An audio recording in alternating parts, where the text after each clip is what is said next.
기차가 지나가고 난 후 드는 손은 소용이 없습니다. 창세기 27장 34절 말씀입니다. 에서가 그 아비의 말을 듣고 방성대곡하며 아비에게 이르되 내 아버지여 내게 축복하소서 내게도 그리하소서. 이삭이 가로되 내 아우가 간교하게 와서 내 복을 빼앗았도다. 내게도 그리하소서 나에게도 주시면 되잖아요 라고 에서가 말합니다. 아멘. 어제는 교회 나온 지 1년 정도 된 여자 성도님이 저의 아내와 대화하는 것을 사무실에서 듣게 되었습니다. 성도님이 말하기를 요사이 장사가 안 되네요. 작년에는 그럭저럭 되었는데 올해는 힘이 듭니다. 어떻게 하죠 집사님? 왜 이러는지 모르겠어요. 아내가 하는 말이 작년에 성도님의 가게 옆집이 장사가 안 될 때 그분이 눈물로 기도했다고 하잖아요. 그러니까 하나님을 믿고 의지하자고 하면서 여러 가지 이야기를 하였습니다.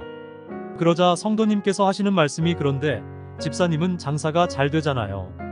나도 하나님을 믿는데 집사님 하나님하고 내가 믿는 하나님은 다른 하나님인 봐요.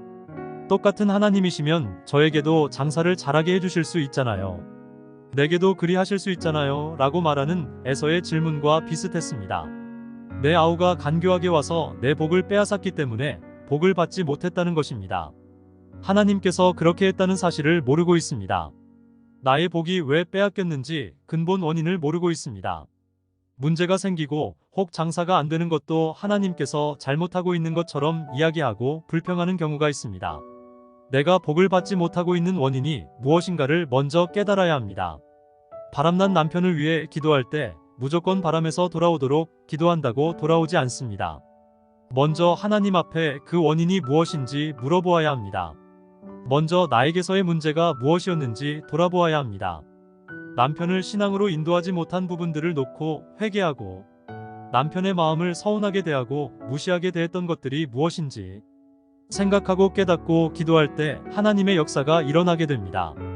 그리하지 않았음에도 불구하고 남편이 돌아오게 되면 또다시 똑같은 행동을 하게 됩니다. 구하라 그리하면 주실 것이라는 말씀을 따라 자기가 원하는 것을 에서처럼 한참 열심히 구해보지만 받지 못하니깐 기도를 해도 응답도 없다라면서 점쟁이에게 구해보는 경우가 있습니다. 내가 필요한 것을 구할 때 하나님께서는 필요한 것을 먼저 주시는 것이 아니라 성령을 주셔서 나의 마음부터 정리하기 원하십니다. 에서의 삶에는 장자의 복이 필요했습니다. 야곱 때문이라고 화를 내고 잡아 죽이겠다는 생각을 가지고 있는 가인 같은 마음에 하나님의 축복을 부어줄 수 없는 것입니다. 하나님께서 보시기에 축복받을 만한 준비가 되어 있지 않았고 그릇이 되지 않았기 때문입니다.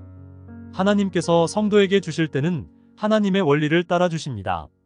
먼저 하나님 나라와 뜻을 구하는 자에게 모든 것을 더하여 주시며 믿음으로 구할 때 주시며 영혼이 잘 되어 있을 때 범사가 잘 되게 해주시는 분이십니다. 하나님의 복은 받고 싶으면서도 예배는 나가기 싫고 말씀대로 살지 않으며 돈은 벌고 싶으면서도 하나님의 나라를 위해서 헌신하지 않고 건강하기를 원하면서 주님을 위해서 봉사하고 신방하고 전도와 선교하는 일은 하기 싫어하는 모습이 없는지 돌아보는 시간입니다. 하나님과 상관없는 삶을 사는데도 세상에서 잘 사는 사람은 마귀가 갖다준 죽음과 지옥을 향해 가는 거짓 복인 것입니다. 에서가 뒤늦게 후회하고 우는 것을 보면서 기름을 사러 간 사이에 신랑이 도착하게 되고 문이 닫혀 버리자 문을 열어 달라고 두드리는 5처녀가 생각이 납니다. 그리스도인은 축복을 받은 사람들입니다. 이런 여러가지 복잡한 과정이 있어야 함에도 불구하고 부족하고 연약한 저희들을 예수 그리스도의 은혜로 말미암아 믿음으로 구원의 축복을 받게 해주심에 감사를 드리는 아침입니다. 늘 자녀들에게 좋은 것을 주시기 원하시는 하나님 아버지이심을 믿고 말씀을 따라 살면서 필요할 때마다 믿음으로 구하여서 주를 위해서 이웃을 위해서 쓰임 받음으로 후회하지 않는 자녀 되기를 소원합니다.